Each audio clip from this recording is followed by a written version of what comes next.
بسم اللہ الرحمن الرحیم۔ السلام علیکم۔ میرے پڑوس میں ایک انتہائی خوبصورت مصری جوڑا رہتا تھا۔ ہماری اور ان کی فیملی تقریباً اکٹھے ہی منتقل ہوئے تھے۔ وہ انتہائی بااخلاق اور پرکشش جوڑا تھا۔ بلا شبہ ہم دونوں میاں بیوی بھی بہت خوبصورت تھے، مگر ان کے سامنے ہمارا حسن مان پڑ جاتا۔ میں نے یہاں ایک ٹرانسپورٹ کمپنی میں ملازمت اختیار کی اور مصری پڑوسی عزیل نے ایک بار میں بطور بار اٹینڈنٹ کام شروع کر دیا تھا۔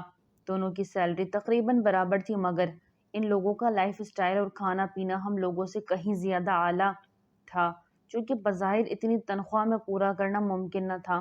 مجھے ان لوگوں میں شاید اتنی دلچسپی نہ ہوتی، مگر میری بیوی بھی چونکہ پاکستانی تھی اور پاکستانی خواتین کی طرح ہر وقت پڑوسی کے حالات سے باخبر رہنا اور انہیں خود سے کمتر ثابت کرنے کا کوئی موقع ہاتھ سے نہ جانے دینا اس کی عادت میں شامل تھا، لہٰذا وہ مجھے آئے دن پڑوسیوں کی ترقی کی مثالیں دیتی اور میں بیچارہ دل محسوس کے رہ جاتا، کیونکہ میں اس حقیقت سے بخوبی واقف تھا کہ رزق حلال کما کر انسان محض قلیل آمدنی میں اتنی پرتعیش زندگی کبھی نہیں گزار سکتا۔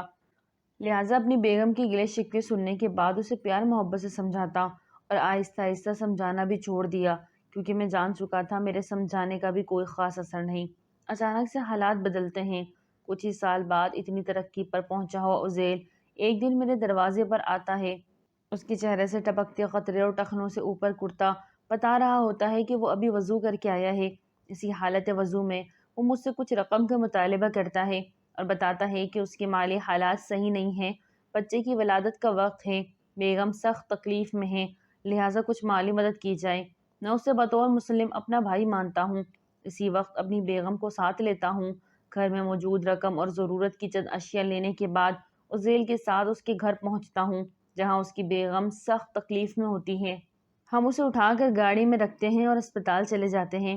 ہسپتال کی انتظامیہ ہمارا کیس ہاتھوں ہاتھ لیتی ہے اور عزیل کی بیوی کو ڈلیوری روم میں منتقل کر دیتے ہیں۔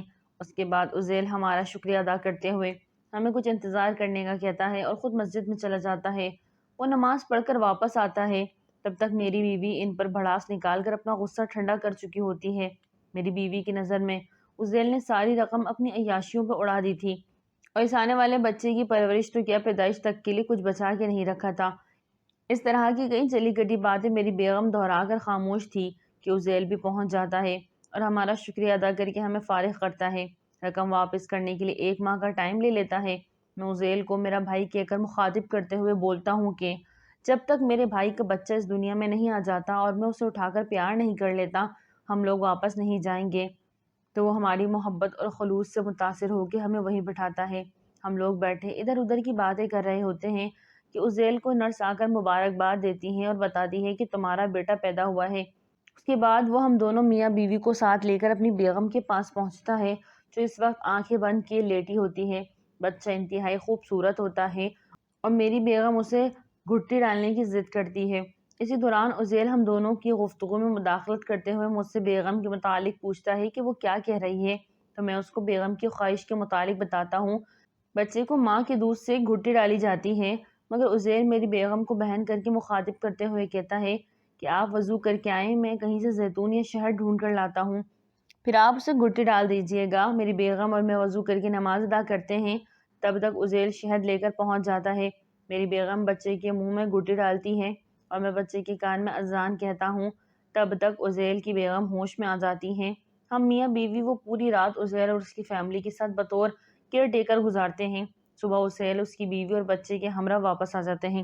گھر پہنچ کر میری بیگم ہم دونوں کو آرام کرنے کا مشورہ دیتی ہے اور عزیل کی بیوی بچے کا خیال رکھنے کے لیے ان کے پاس جاگتی ہے۔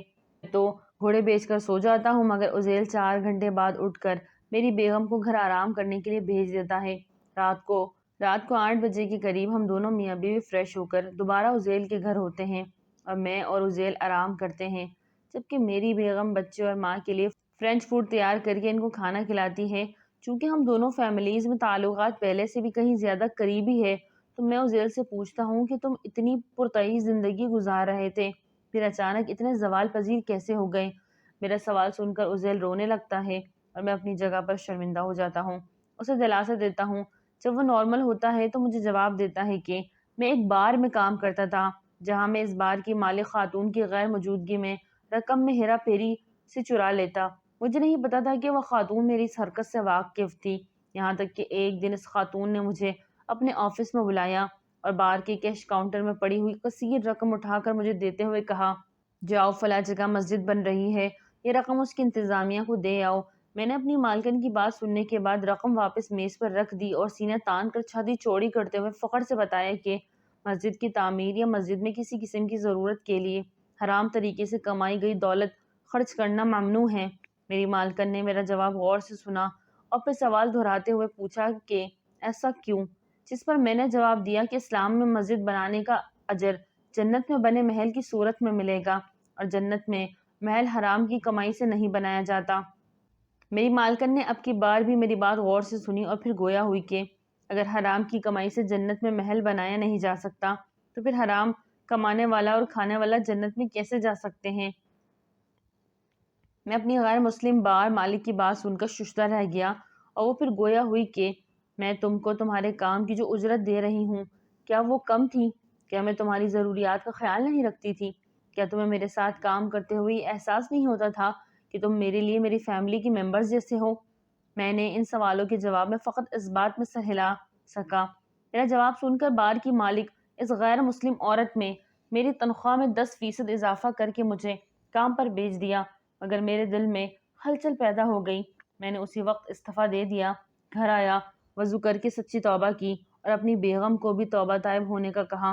میں نے ایک مکینیکل ورک شاپ میں بطور مینٹیننس سپروائزر کام شروع کر دیا۔ شراب بیچ کر کمائے گئے منافع کے پیسے سے تنخواہ لینے کی بجائے میں نے خون پسینہ بہا کر رزق کمانا بہتر سمجھا۔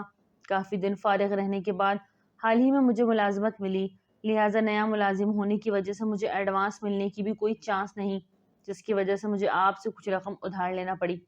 میں عزیل کی توبہ سے اتنا خوش ہوا کہ اسے یہ رقم بطور تحفہ سمجھ کر رکھنے کے لیے کہہ دیا۔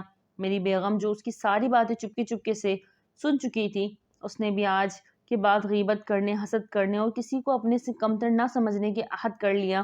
ہم دونوں فیملیاں اب ایک مکمل گھرانے کی صورت میں رہ رہے ہیں اور اگلے ماہ انشاءاللہ ہم عزیل بھائی کی اور میری فیملی کی سارے افراد عمرہ کرنے کے لیے جائیں گے۔